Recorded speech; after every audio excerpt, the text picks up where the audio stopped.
जी दोस्तों, आपसे मोहब्बाना गुजारिश है, एक बार मेरे साथ मिलकर दुरूशी पढ़ लें। बिस्मिल्लाहिर्रहमानिर्रहीम, अल्लाहुम्मा सल्ली अला सय्यदिना मुहम्मदिन व अला सय्यदिना मुहम्मदिन व बारिक वसल्लम। दोस्तों, मैं इधर लारी अड्डे आया था कबूतर कार्गो करवाने।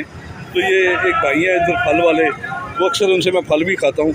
तो आज मैंने उनसे फल खाया तो उन्होंने बड़ा मुझे रेट बताया। तो फिर वो उन्होंने काफ़ी सारी बातें की, तो मैंने सोचा कि क्यों ना दोस्तों के साथ भी शेयर की जाए। जी अस्सलाम वालेकुम भाईजान। जी वालेकुम सलाम। क्या हाल है भाई, ठीक ठाक हो? शुक्र अल्लाह।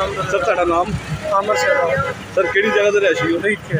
मरीज के दे सर इत्थे की करते लारी अड्डे? ऐसे मेहनत मजदूरी करते हैं। अच्छा जनाब, तुसी वज़ीर आज़म जनाब शहबाज शरीफ साहब और वज़ीर आला हमजा शहबाज शरीफ साहब नूं मैसेज देना चाहते वैसे कि कि यही देना चाहते हैं कि थोड़ा जिहा आवाम का ख्याल किया जाए, बत्ती जी वो सस्ती की जाए, पेट्रोल सस्ता किया जाए, आटा सस्ता किया जाए। आवाम को सहूलत चाहिए, वो तो मिलनी चाहिए।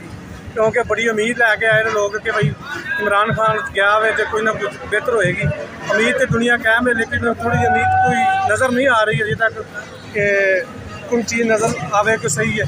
दुकानदार अपनी मर्जी कर रहा है, गौरमेंट को थोड़ा बड़ा ध्यान नहीं दे रही। लेकिन चाहिए कि हर बंदे को एहसास करे, खास तौर पर हमजा शहबाज जो पहली दफ़ा बने ने इन्होंने चाहिए कि तुसी आटा चीनी घ्यो के मामले खुद इख्तियार करो। जनाब सर ਇਹ ਜਿਹੜੀ ਚੀਜ਼ਾਂ ਤੁਸੀਂ ਨਾਮ ਲਿਆ ਇਹ ਮਹਿੰਗੀਆਂ ਹੋਈਆਂ ਨੇ ਜਾਂ ਇਮਰਾਨ ਖਾਨ ਸਾਹਿਬ ਦੇ ਦੌਰ ਦੀ? इमरान खान के दौर के महंगियां सी, इन्होंने भी दौर महंगियां, लेकिन इन्होंने आम का कोई फायदा तो होना चाहिए ना, कोई रिलीफ तो देना।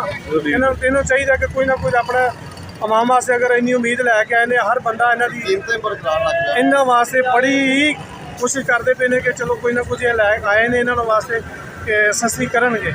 लेकिन अभी तक कुछ सस्ती करने की नज़र नहीं आ रही। आटा मजीद महंगा हो गया, बत्ती मजीद महंगी हो गई। लेकिन आवाम को चाहिए कि इन्होंने भी चाहिए कि थोड़ा जहा एक दूसरे में तामन करके चलन।